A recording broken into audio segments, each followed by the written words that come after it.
Assalamualaikum warahmatullahi wabarakatuh. Selamat berjumpa kembali Bapak dan Ibu, teman-teman semuanya. Alhamdulillah hari ini kita berjumpa kembali ya dengan saya Nurholis dari Sharing Pajak Menko. Kali ini saya akan membahas atau menjawab pertanyaan dari Bapak Ibu yang pada tanggal 30 Januari 2024 kemarin mengikuti webinar atau workshop kami di offline di Hotel Rohan di Yogyakarta, atau teman-teman juga yang ada yang online ya. Ada banyak halaman ya teman-teman semuanya. Pertanyaannya itu ada, setelah dicatat ada 10 atau 11 halaman ya, tapi ini sudah kita bagi dengan beberapa tim ya. Nah, bagian saya akan saya bahas pada kali ini ya. Baik, ini yang pertama ya. Yang pertama nih dari Bu Eva Riani ya.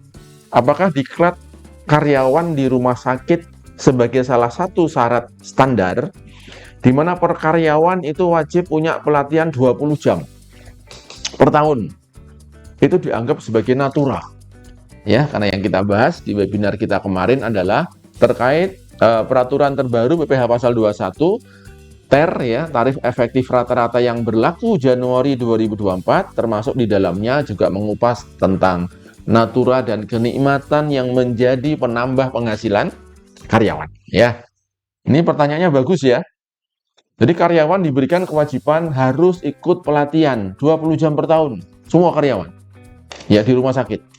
Nah, pertanyaannya apakah biaya pelatihan yang diperuntukkan bagi si karyawan itu, katakan ya 20 jam setahun itu karyawan diikutkan pelatihan, kemudian biayanya 5 juta misalnya setiap tahun ya, setiap bulan 400.000 misalnya. Nah, pertanyaannya apakah jadi penghasilannya karyawan?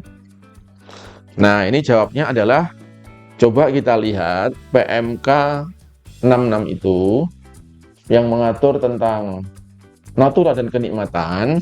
Itu kan judulnya kita lihat nih ya, pajak penghasilan atas penggantian atau imbalan sehubungan dengan pekerjaan atau jasa. Nah, pertanyaannya adalah apakah disekolahkannya dia, diikutkannya dia untuk pelatihan itu menjadi income-nya dia, menjadi tambahan kemampuan ekonominya dia? Kalau kita lihat di definisi penghasilan itu apa ada ya di Undang-Undang PPh, penghasilan adalah setiap tambahan kemampuan ekonomis yang diterima atau diperoleh wajib pajak yang bisa untuk konsumsi untuk dia dan keluarganya dan untuk menambah kekayaan dia. Dari uang itu dia bisa nambah aset, beli motor, nyicil rumah, dan seterusnya. Nah, kembali ke pelatihan ini, apakah pelatihan ini kemudian menambah kemampuan ekonomi dia? Ya, apakah ini menambah asetnya dia? Apalagi pelatihan ini kemanfaatannya itu diterima oleh siapa?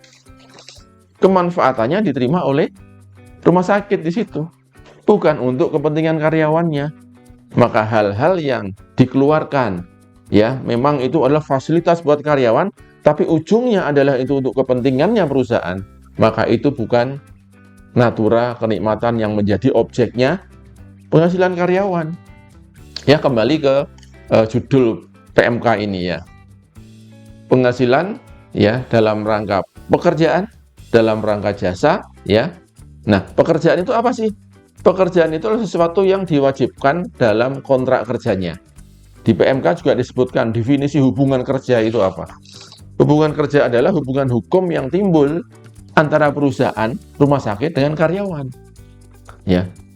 Di dalam kontrak kerja itu biasanya yang dimasukkan di sana apa? Ya, berapa gajinya, berapa tunjangannya, uang transportnya, hak-hak karyawan itu apa? Ketika di situ dimunculkan misalnya dalam kontrak kerja itu, karyawan nanti akan mendapatkan pelatihan-pelatihan. Tapi ini kan nggak pernah terjadi ya. Nah, sesuatu yang tidak diatur dalam perjanjian atau hubungan kerja itu bukan merupakan penghasilan bagi karyawan ya. Jadi Bu Eva Riani ya, aman ya buat Ibu dan teman-teman di rumah sakit, ketika karyawan diwajibkan ikut pelatihan itu kenikmatan buat kita, betul itu. Tapi apakah itu menjadi penghasilan kita? Ternyata tidak ya, karena yang mendapat benefit lebih besarnya adalah perusahaan. Kan kadang-kadang ada ya karyawan yang disuruh belajar itu ogah-ogahan, males ya, ilmunya nggak masuk, yang penting dapat sertifikat. Ini kan bukan penghasilan buat dia, ya. Oke ya Bu Ivariani ya, jadi aman, Ibu nggak perlu dikenai pajak atas kenikmatan berupa mendapatkan ilmu tadi, ya, karena kepentingannya justru lebih banyak diterima oleh rumah sakit atau perusahaannya. Oke ya, yang pertama sudah terjawab. Kemudian pertanyaan berikutnya ya, saya buka lagi halaman-halaman yang menjadi jatah saya ya. Nah, ini dari Ibu Fariha Dinil Hikmah. Oh, bagus namanya ya. Terkait pemberian beasiswa yang dikecualikan dari pemotongan PPh 21 itu apa jenisnya? Kalau tadi kan pelatihan ya. Ini pendidikan ya. Beasiswa itu kaitannya dengan pendidikan yang terstruktur, yang berjenjang ya. Kemana? Ke lembaga pendidikan yang baik formal maupun non formal. Yang formal misalnya ada pendidikan dasar, pendidikan menengah, pendidikan tinggi, universitas misalnya. Jadi karyawan disekolahin tuh biar S2, S3 begitu ya. Nah, atas pembayaran SPP-nya, pembayaran UKT-nya, apapun di sana, biaya ujiannya ya, termasuk beli-beli buku yang standar di sana, itu bukan merupakan objek pajak buat karyawan. Asal yang menerima adalah WNI ya. Jadi ada kriterianya, yang menerima harus WNI. Tapi sekolahnya, kuliahnya bisa di dalam negeri, bisa di luar negeri. Yang penting terstruktur dan berjenjang tadi. Pendidikannya dasar boleh, yang belum sekolah SD ya, disekolahin gitu ya, boleh, nggak kena pajak.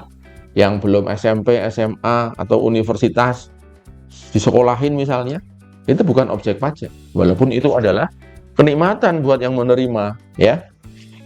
Nah, kemudian persyaratan berikutnya adalah antara pemberi dengan yang menerima itu nggak boleh ada hubungan pekerjaan, nggak boleh ada hubungan usaha, nggak boleh ada hubungan penguasaan atau kepemilikan. Contoh misalnya nih, PT ABC gitu ya, PT ABC direkturnya Ali, Pak Ali direkturnya, WNI Pak Ali ini. Lalu Pak Ali ini pengen S3 nih, ya, karena untuk menjalankan bisnis ABC ini, wah kami harus S3 biar bisa berhubungan dengan calon customer yang mereka profesor dan seterusnya. Dia harus S3, disekolahin sama PT ABC. Tapi karena dia direktur, ya, ternyata ada hubungan nih. Hubungan apa? Antara pemberi dan penerimanya adalah PT yang memberi itu adalah pihak yang dimanage atau dikuasai, Pak Alinya direktur, pihak yang menguasai. Ini menjadi objek pajak buat yang menerima. Ya. Jadi kalau Pak Direktur yang menerima, Pak pemegang saham yang menerima, itu bagi yang menerima itu akan menjadi objek pajak. Ya, karena ada hubungan apa nih? Salah satu dari hubungan usaha, hubungan pekerjaan, hubungan kepemilikan pemegang saham, atau hubungan penguasaan, ini manajemen direksi. Itu beasiswa ya. Yang tidak kena adalah yang di luar yang saya sebutkan tadi. Tidak boleh ada hubungan ini ya. Kemudian pendidikan non formal pun juga boleh, misalnya dikursuskan begitu. Ya, dikursuskan yang berkaitan dengan bisnis kita ya. Ya jangan kursus yang misalnya dia senangnya klinik misalnya. Wah, dikursuskan untuk perklinikan di situ ya, permajikan yang nggak berkaitan dengan bisnis kita ya. Nah, ini tidak termasuk kategori beasiswa yang diperkenankan. Ya kalau itu ya objek pajak di situ ya. Oke ya. Nah, berikutnya nih, pertanyaan kedua dari Bu Fariha. Pegawai tetap dipotong di tiap akhir bulan dari Januari sampai November. Jadi aturan baru TER ini, tarif efektif rata-rata ini, pemotongan pajaknya dilakukan tiap bulannya. Januari potong, Februari ada penghasilan potong, ya. Setiap terima penghasilan potong, ya. Kemudian lalu ada rekon di Desember. Rekon itu maksudnya ini dihitung ulang maksudnya ya. Hitung ulang di Desember, ataukah boleh memilih antara tiap bulan atau di akhir tahun saja? Ini pengen gampang ya Bu Fariha ini ya. Tiap bulan nggak usah lah dihitung, toh nanti akhir tahun juga dihitung ulang, toh akhirnya sama saja. Berarti enakan misalnya kalau tiap bulan dipotong misalnya 1 juta, 1 juta, 1 juta misalnya. Sampai November 11 juta. Ya, Desember juga dihitung ulang lagi, toh ketemunya juga misalnya 13 juta misalnya. Nah, dengan ngitung di Desember saja, ya, Januari sampai November, blong kita kasih full, nggak usah dipotong. Ngitungnya Desember, toh ketemunya 13 juta juga. Tapi kan jadi banyak ya, secara jumlah, ya banyak yang dipotong. Ya karyawannya kasihan juga. Desember terimanya 10 juta, potongannya 13 juta, gara-gara dipending. Nah, dalil hukumnya adalah, dalil hukumnya, ini jawaban yang benar nih. Kalau tadi kan jawaban awam ya. Nah, jawaban yang benar adalah, yang namanya pajak itu punya yang namanya saat terutang. Ya, pasal 21 ada penentuan, kapan sih saat terutangnya, kapan harus diambil pajaknya. Pasal 23 ada saat terutangnya, pasal 25, PPN juga punya saat terutang, kapan harus ngambil itu. Dan saat terutang itu nggak boleh ditunda-tunda. Ya, kalau ditunda, apa resikonya? Ya pajak yang seharusnya dibayar Januari, ketika ditunda Desember, ada keterlambatan pembayaran di situ. Resiko kita adalah, kalau ketahuan ada penundaan, maka kena sanksi bunga. Ya, sekarang kan sanksi bunganya 0,9 atau 1% per bulannya. Kan tiap bulan dikeluarkan ya sanksi-sanksi, nilai sanksinya, tarif sanksinya, ya. Itu resikonya. Jadi dihitungnya harus sesuai ketentuan kita yang baru, Januari dihitung, Februari dihitung, sampai November dihitung dengan TER. Lalu Desember dihitung ulang dengan mekanisme umum biasa seperti yang tahun-tahun sebelumnya, lalu dikurangi dengan pajak yang dipotong Januari sampai November, ya. Dan nanti kan ada resiko kelebihan bayar, Pak. Ya, kalau kelebihan kembaliin ke karyawannya. Ya, nanti secara perusahaan kan akan mengurangi jumlah total kurang bayarnya. Gitu ya. Kita ikuti aja aturannya. Oke ya. Bu Fariha sudah selesai. Yang kedua, kita lihat pertanyaan yang ketiga, ya. Yang ketiga dari Bu Eva Riani lagi, ya. Satu kali lagi dapat payung ya Bu Eva ya. Nah, biaya makan minum yang disediakan di kantor, ya. Untuk di rumah sakit masuk ke bagian biaya apa? Wah, ini pertanyaannya akuntansi ya. Soal memilih akun itu kebijakannya perusahaan. Bu Eva bebas mau milih apa saja. Tapi intinya makan minum yang disediakan untuk para karyawan kita, ya selama semua itu menikmati, maka itu boleh dibiayakan. Jadi masuk biaya apa saja aman. Dan buat karyawan kan itu bukan objek pajak, ya, bukan objek pajak, aman ya. Nah, biasanya teman-teman itu memasukkannya ke, ada yang biaya makan minum karyawan, ya, vulgar begitu ya. Ada yang masukinnya ke biaya kesejahteraan karyawan. Silahkan dua-duanya boleh. Pajak nggak mengatur ini akunnya harus apa, ya. Apalagi ini kan biaya yang deductible, aman. Biaya apapun aman, ya.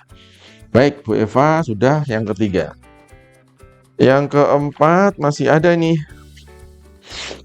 Oh, Ibu Agasi. Ya, Ibu Agasi. Pak mau bertanya.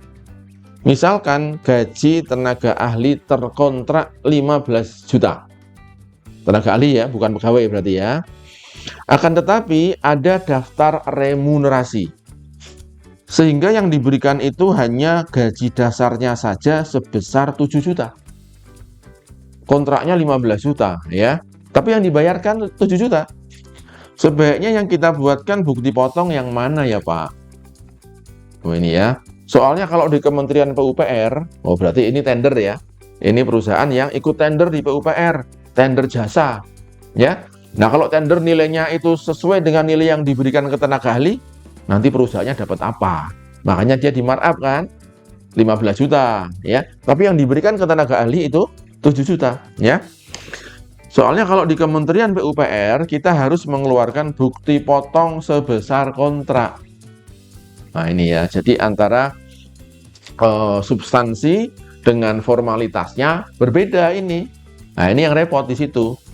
Kalau kita mau lihat aturan pajaknya adalah objek yang terutang PPh 21 itu yang mana? Yang terutang itulah yang dibuatkan bukti potong.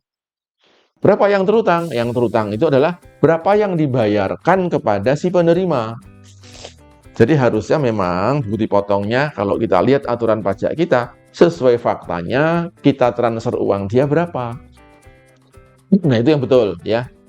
Tapi ini untuk kepentingan administrasi Pak. Kalau kami nggak buat seperti ini, bukti potongnya 15 juta misalnya, ya kami nggak dapat proyek, pertanggungjawaban kami gagal, dianggapnya keliru. Ini jadi masalah, ya sudah. Kalau memang ada kepentingan politis yang seperti itu, ya ikuti saja.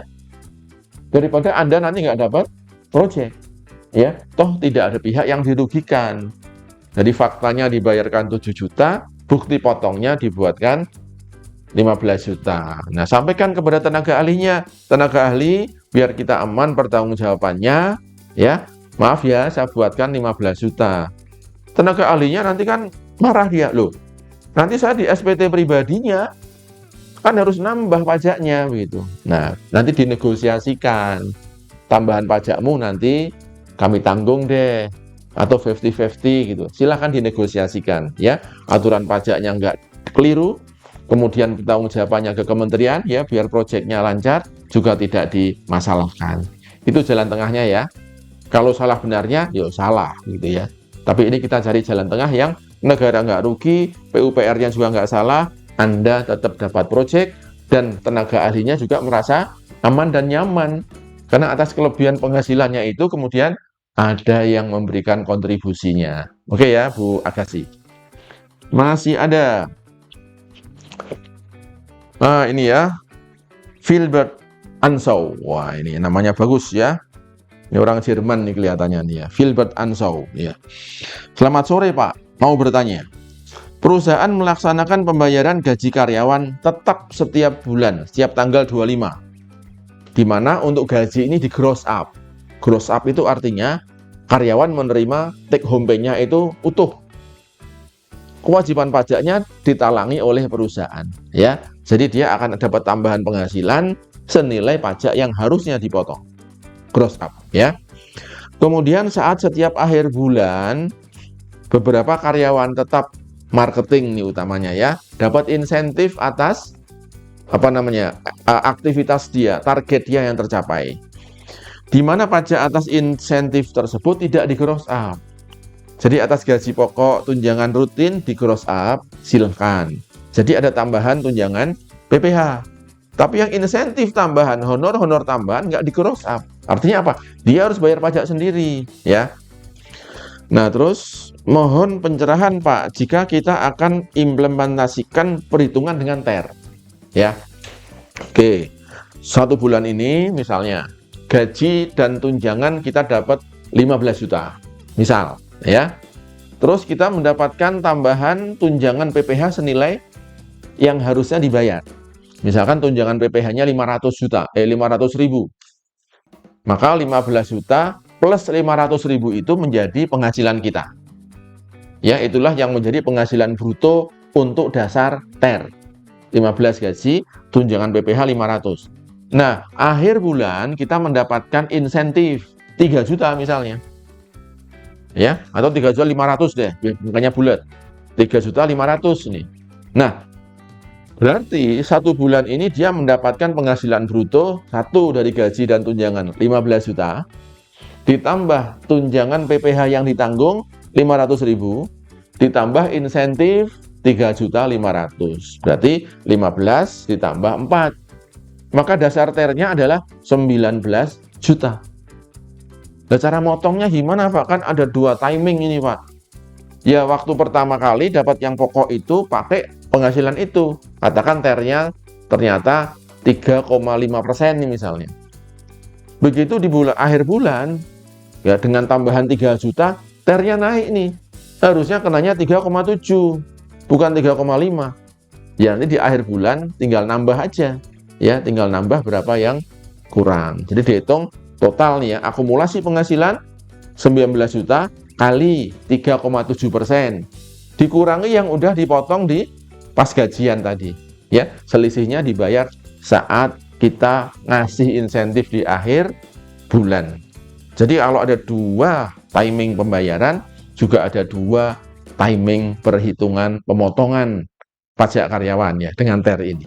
Oke ya, Pak Filbert. Masih ada lagi satu lagi ya, satu lagi. Ya, ini ya. Dari Ibu Uwi. Ya, Uwi. Ya. Izin bertanya, Pak. Jika BPJS Kesehatan dan Ketenaga Kerjaan ya, semuanya dibayarkan oleh perusahaan, apakah termasuk kenikmatan? Ya. Dan dihitung ke dalam penghasilan bruto. Ya. Oke ya. Jadi BPJS Kesehatan dan Ketenagakerjaan. Kalau kita lihat BPJS ini ada dua kelompok, ada dua jenis ya. BPJS yang manfaatnya bisa diterima sekarang dan BPJS yang manfaatnya diterimanya nanti ketika kita pensiun ya. Pensiun kan pasti harus menunggu ya, usia 56, 58 ya. Nah, dua ini beda nih perlakuannya. Kalau perusahaan menanggung yang pertama nih, yang manfaatnya bisa diterima segera. Misalnya apa? Kesehatan. Oh, sakit hari ini, masuk rumah sakit, ditanggung. Berarti manfaatnya bisa segera diambil. Kecelakaan kerja misalnya, masuk rumah sakit juga. Ada coveran asuransinya, BPJS-nya. Ini juga masuk manfaat sekarang. Ya. Kematian, manfaat sekarang juga. Nah, semua BPJS yang ujungnya untuk masa manfaat hari ini, sekarang bisa diambil sekarang, maka itu jadi tambahan penghasilan. Ini aturan yang lama sudah berlaku ya. Tidak aturan yang baru, tapi yang lama sudah berlaku. Sekarang juga masih berlaku ya. Tetapi kalau untuk manfaat masa depan, yaitu yang hari tua, pensiun, misalnya apalagi ya, hari tua, pensiun, ya itu aja ya, THT, JHT ya. Nah, ini kan nanti manfaatnya diterima ketika usia 60, kita masih usia 25 sekarang ini. Maka pajaknya pun juga ditunda sampai usia kita 60 itu. Saat kita menerima manfaat dari pensiun ya. Sehingga apa? Sehingga ketika kita dibayari oleh perusahaan untuk yang manfaat hari tua itu tidak menjadi objek pajak PPh pasal 21. Oke ya, sudah 7 pertanyaan yang menjadi bagian saya. Mudah-mudahan bisa memberikan kejelasan buat teman-teman semuanya. Untuk yang lain nanti akan saya bahas karena tidak berkaitan dengan PPh pasal 21. Ya, sampai jumpa lagi. Assalamualaikum warahmatullahi wabarakatuh.